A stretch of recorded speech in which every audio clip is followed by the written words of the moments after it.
Околу 3000 луѓе денеска во Дженова присуствуваа на закупот на 18 од загинатите во уривањето на мостот Моранди, додека на другата страна од градот, под урнатините во текот на ноќта се извадени уште 4 тела, меѓу кои едно 9-годишно девојче и нејзините родители, кои беа пронајдени во здробен автомобил под бетонски блок.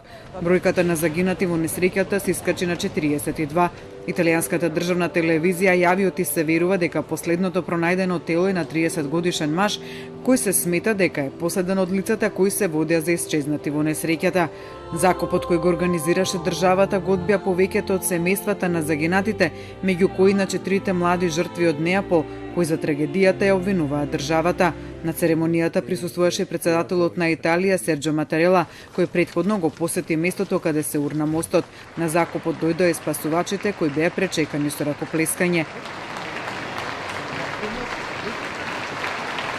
Семејствата на загинатите уште вчера се собраа во халата каде денеска се одржува погребната церемонија, каде на редицата ковчези полагаат цвеќиња и фотографии. Денешниот ден е прогласен за ден на жалост во Италија. На местото каде од 45 метри височина се урна мостот Моранди во пресушено речно корито, спасувачите се уште ги расчистуваат тоните бетон и железо и ги проверуваат уништените автомобили. Обвинителството поведе истрага за несреќата, фокусирајќи се на грешки во проектот и несоодветно одржување. Владата формираше и комисија за да ја испита причината за несреќата, а еден нејзин член вчера изјави дека постои можност причината да е скинат кабел од мостот.